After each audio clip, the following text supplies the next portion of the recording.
Bonjour et bienvenue dans cette insaisissable review. Alors tout d'abord, je sais que je suis en retard sur les reviews d'épisodes de l'anime, mais ça prend vraiment beaucoup de temps et j'en ai très peu pour l'instant, donc il faudrait être patient malheureusement. Je fais, si vous me dites certainement que je fais les reviews du manga, mais là ça va beaucoup plus vite. La review va prendre 5 minutes, et donc voilà, forcément, alors qu'une review d'anime ça prend généralement 20 à 25 minutes, voire peut-être une demi-heure pour le dernier, enfin pour l'épisode 11 en tout cas. Donc voilà, désolé si vous l'attendez, mais ça arrivera quand ça arrivera. Faudra être patient. Cela dit, parlons du chapitre 174, qui lui était assez acrobatique et cachant même une infâme trahison.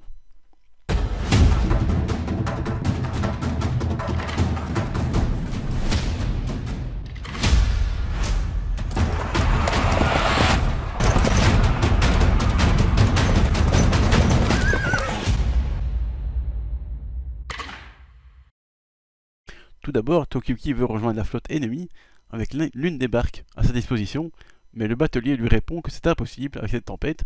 Forcément, avec la tempête de Mima, c'est compliqué.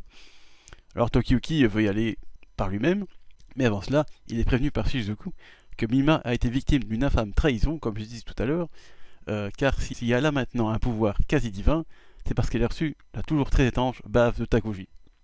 Oui, ça me fait toujours un peu bizarre de dire bave de Takoji, mais bon, c'est comme ça que Yusei Matsui a décidé de le faire, donc faudra bien s'y faire. Hein. Cependant, cette fois-ci, ce n'est pas une seule goutte, ou un petit récipient, comme on a déjà vu, dans l'armée de Moronao par exemple, ou bien avant avec le légat Kiwara. Donc là, il va aller un petit peu plus fort, parce que dans un flashback, on voit qu'en fait, Sasaki Doyo a imposé à sa fille de se faire littéralement remplir par Takoji de son énergie divine. Alors si ce choix de mots n'est déjà pas très tendancieux, la position dans laquelle Takoji se met avec Mima, là l'est très clairement. Hein.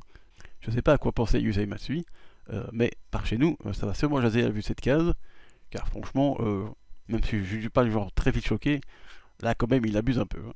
Mais bon, une fois Mima remplie de cette énergie divine de Takoji, c'est tout à fait normal, elle est devenue une sorte de coquille vide que Doyo, son père, peut utiliser à sa guise. Étrangement, cet acte infâme du père Sasaki ne m'étonne qu'à moitié, car il n'a pas sa première perfidie, mais de là sacrifier sa propre fille, je ne pensais pas qu'il irait si loin. Car en effet, si ce pouvoir nouvellement reçu rend Mima très puissante, ce n'est qu'éphémère, son corps humain ne pouvant résister bien longtemps à tout ce pouvoir. Tokiyuki est donc plus motivé que jamais pour aller sauver Mima des griffes de son père, et nous propose alors de sacrées acrobaties, comme il en a un secret.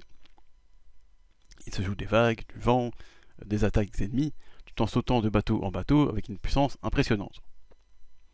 Décidément, quand il s'agit de sauver quelqu'un de la mort, tout en jouant avec ces dernières, Tokiyuki, il a une sacrée puissance quand même une puissance étonnante je dirais, qui est en net contraste avec le chapitre précédent, où il avait du mal à supporter de devoir construire les bateaux.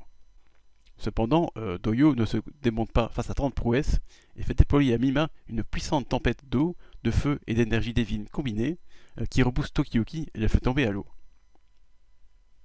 La case qui fait quasiment toute la page est d'ailleurs superbement dessinée et montre bien toute l'effrayante puissance de Mima. D'ailleurs, arriver à saisir l'insaisissable Tokiyuki, c'est une prouesse déjà, et alors que tout semble perdu, Shizuku se prépare alors à se sacrifier pour sauver ses amis et ses alliés. C'est donc ce sort suspense insoutenable que se termine ce chapitre. Du coup, moi je suis très inquiet pour Shizuku, forcément, car si elle nous quitte vraiment, ce serait déjà un véritable choc, car déjà c'est un personnage qu'on connaît depuis le premier chapitre, c'est l'une des premières alliées de Tokiyuki qu'on voit, avec Yorishige bien sûr, et ce serait aussi un coup dur pour Tokiyuki et les insaisissables. Espérons tout de même que Tokiyuki arrive à empêcher Shizuku de commettre l'irréparable, même si je vois pas trop bien comment il pourrait faire, parce que bon, il faut vaincre Mima qui est quand même giga cheaté niveau énergie divine, donc à mon avis, il faudrait une autre énergie divine pour la contrer, et la seule qu'il y en a c'est Shizuku, donc je crains vraiment pour sa vie, et donc il pourrait y avoir bien un sacré drame au prochain chapitre. Là-dessus, je conclue cette review, et vous dis à la semaine prochaine pour connaître le devenir de Shizuku. Au revoir.